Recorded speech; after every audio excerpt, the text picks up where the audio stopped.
Yeah. All right, Mitesh, it's all yours. We're live. Okay. I'm going to show you or demonstrate today about Marketo integration using our web app SDK and in LE 2.0. Give me a second. Let me go back to the visitors and night vision mode. Here I created a widget. Right now I used um, Amazon Web Services for hosting my web page since um, web app SDK needs publish over SSL, so I went this way. Let me start a new page. First, I'm going to show you the demonstration. Then we'll talk about the code and what I did and stuff like that. Okay.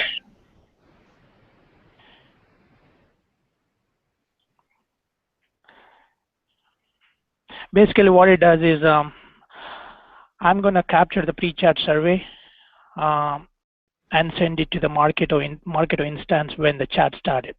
So I'm going to show that now. I'm going to put in my pre-chat survey data here.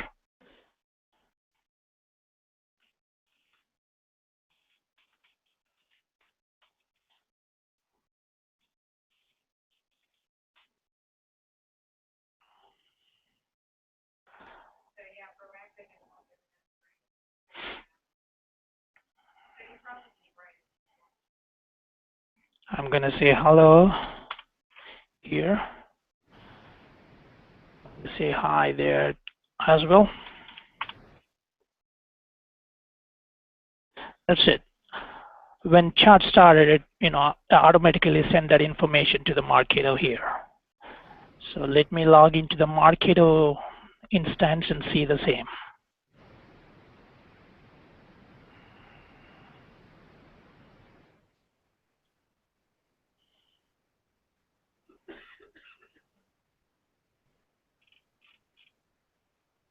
You see the 81 record. It's just showing Pacific time, but this is just created in the Marketo instance.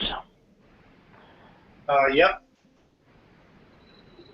What I did was basically I used this simple JavaScript.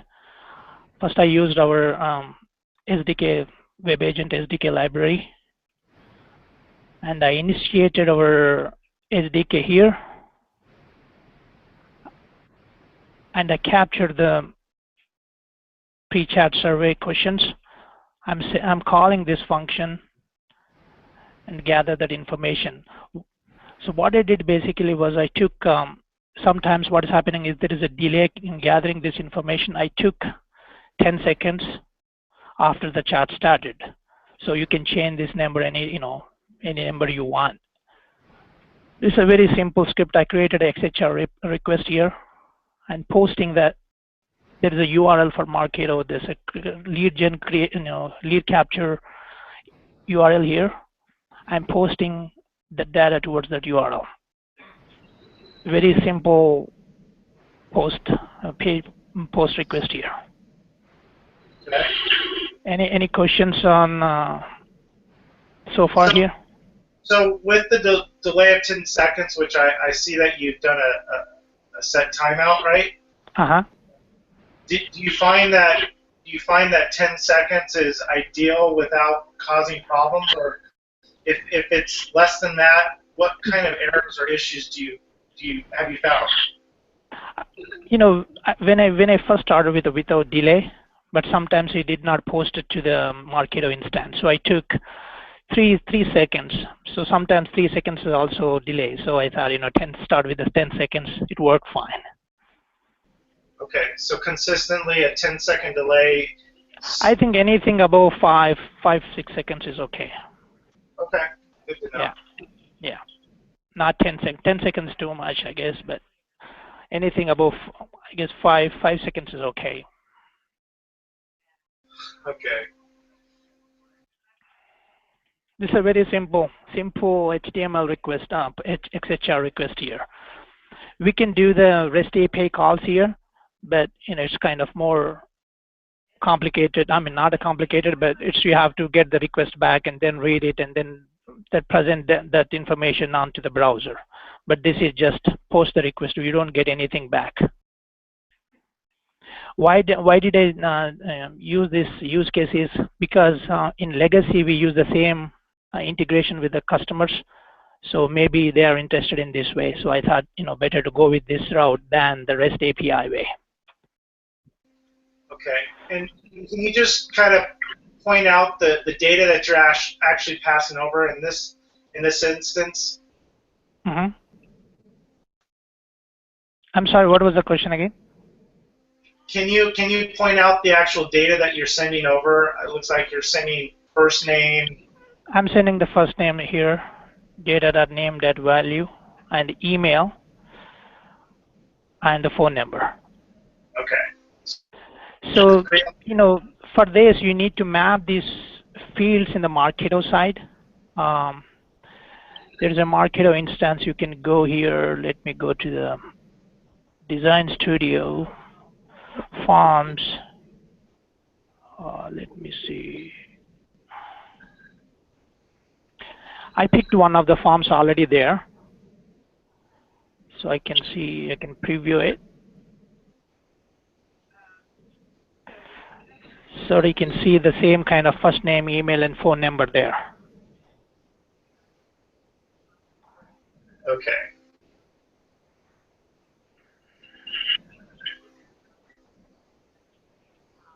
Basically, I took the same values there in my here. And are you also giving it an ID or an identifier number? I'm taking from here the ID from the form. Okay. I'm using the same ID in my code.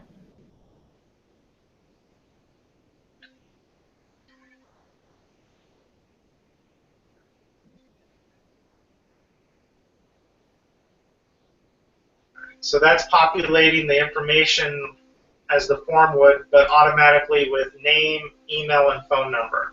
Right. It's for that form ID. You can create any number of fields you want, but this is a, let me see, email, the phone.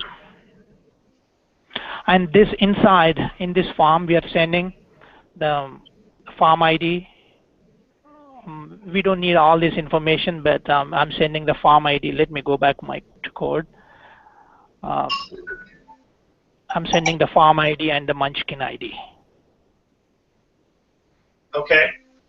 I just wanted to make sure I understood that part. Yeah. We don't need the rest. A lot of the hidden fields are there, but that is from, the form submission. This is a simple post request. We don't need all that information. Just we need the form ID and the Munchkin ID. The form ID, we're going to get it from, go back to the Marketo side.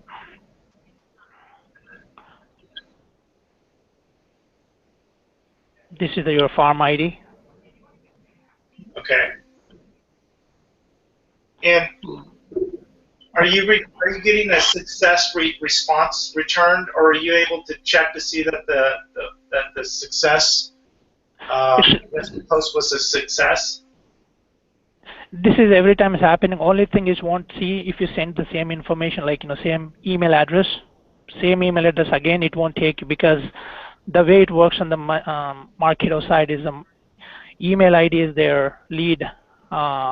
Based on the lead works on their email side. If I try to submit the same form again, you don't see the duplication there. Okay.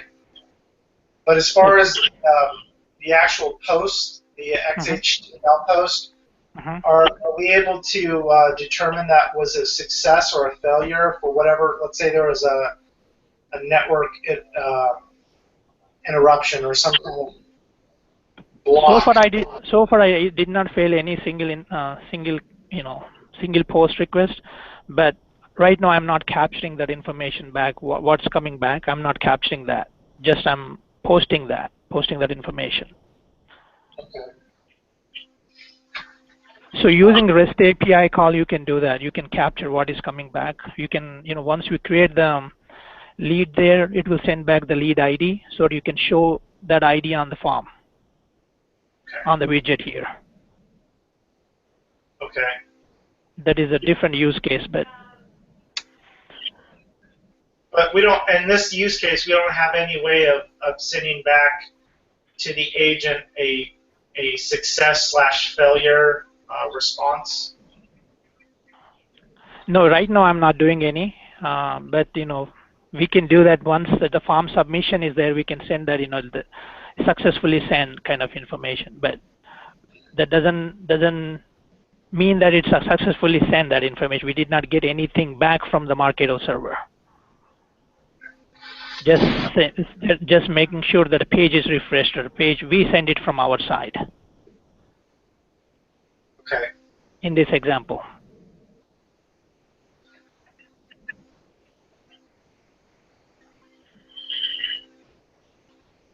Okay.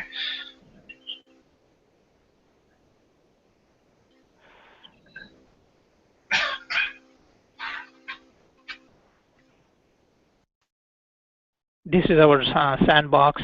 So I got information. I got this access from our LE migration team.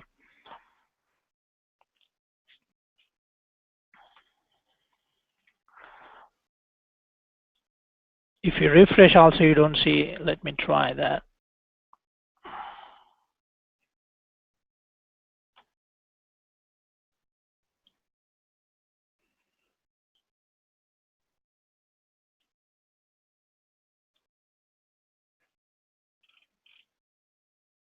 You don't see the duplication. As long as your email ID is unique, you don't.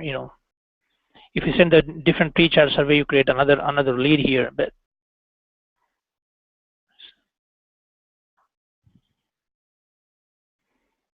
so this is a simple and straightforward use case here.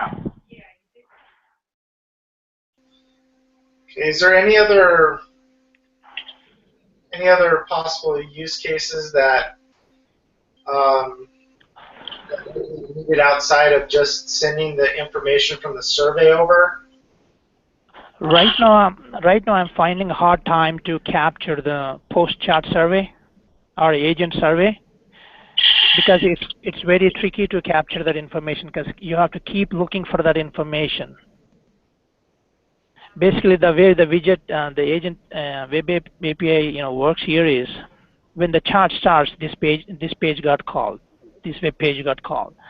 But so by the time this page got refreshed, you got the pre-chart survey information. You are fine at that time. But when you want to capture the post-chart survey or agent survey, it's kind of tricky. You have to keep looking or keep refreshing or something. You have to kind of come up with a logic to capture that information.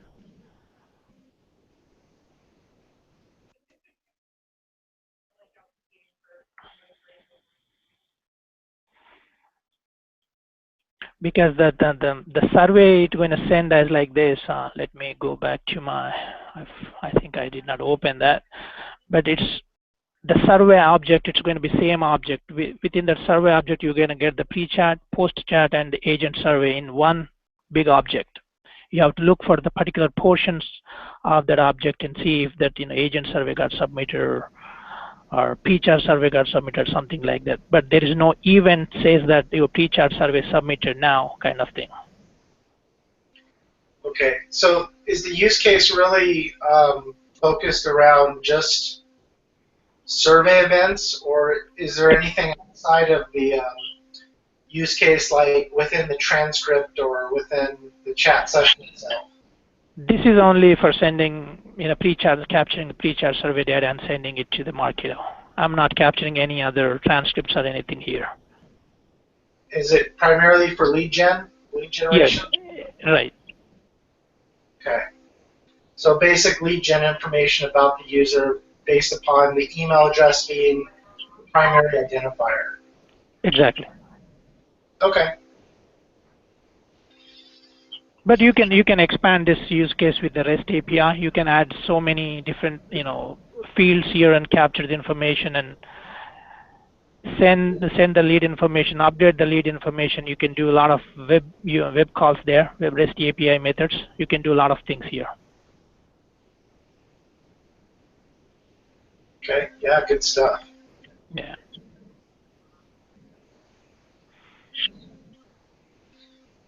All right, anything else, Mutesh? That's all from my side. If you guys have any other than any other questions for me.